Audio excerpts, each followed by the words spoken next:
Hello, this time we're looking at the packaging for a processor. It's an AMD FX 8350.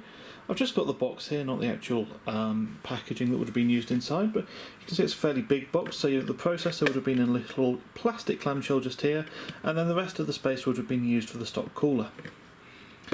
So, I'll just take you in close to the top there. We have a retailer sticker there. That's from scan.co.uk. The FX series was interesting. I was actually just getting into tech when these processors were kind of first rumoured and anticipated, and there were a lot of people saying, these are going to be great, they're going to beat Intel, You can see here, this is the second generation of FX. That's what the 3 denotes. So the first generation of FX was the 8150 was the flagship, and this is the second generation with pile driver cores, so a little bit more power efficient, a little bit higher clocks, a little bit more instructions per clock, kind of does a bit more work for the number of clocks it gets. And because it's the second generation, they've put 3 there, not a 2. But yeah, so you can see here, world's first 8-core desktop processor. That was a big deal. It was really hyped up. Now there's a lot of debate over whether the FX chips were actually 8 cores, because people are sort of arguing, well, the performance wasn't very good. I think they were 8 cores. I would call them 8 cores. Technically, AMD settled in court with somebody who was complaining about them like not actually being 8 cores, but I think they're just settling to make them go away. Anyway, it doesn't really matter. What matters is that there was a lot of hype around these. Lots of people saying, oh, FX, it's going to destroy Intel, it's going to be so fast. It did not. It was not fast. It was slow. Used a lot of power.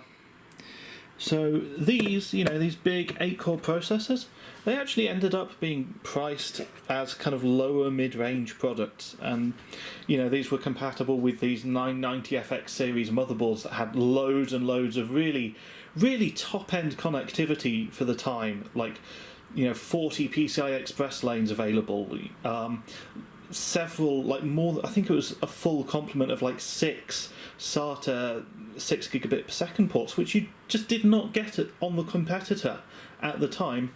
But this is the second gen, but second gen FX, they were not great. They're not bad. People are unfair to them, but I finished looking at the box, by the way. So hope this was useful to you. If for some reason you're watching this, cheers, bye, etc. Bye bye. But I'm going to go on about this for a little bit longer, because people act like these were just the worst things ever. They're really not. They're not that bad. Yes, they use quite a lot of power, and more power than the competition, and that's not ideal, right? And yes, they're a bit slower, noticeably slower in some applications. Other applications, pretty competitive, and with where they were priced, actually some applications, they were faster for the price, quite a lot faster. People did buy these things, and they bought them for a reason, right? And AMD were actually able to sell them at these prices, right? And they were able to make them for those prices. They weren't just losing money hand over fist on these. They weren't making much money. It wasn't covering their research costs, but they weren't losing money on the manufacturing of these chips.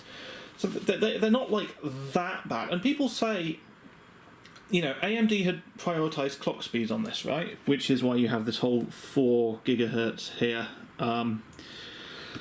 Pause for laughter, because these days you have processors that are not designed for clock speeds that hit more than that, but whatever. AMD had prioritized clock speeds on this, and they did clock higher than their predecessors. And people saying, oh, AMD, why did AMD try and replicate the Pentium 4? Pentium 4 was a disaster, which it was. Why did AMD try and replicate this? This is not as bad as the Pentium 4. If you are interested in learning more, AnandTech has a really interesting article about these processors, which I will try and link in the description of this video on YouTube if I remember to do it. But it's kind of a post-mortem, and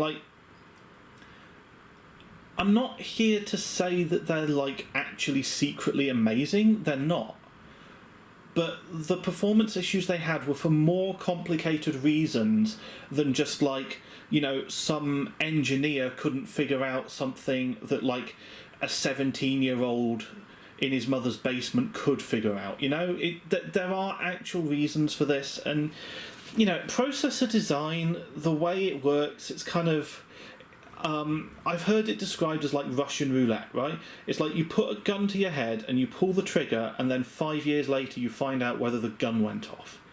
And in this case, the gun did go off because these were not great.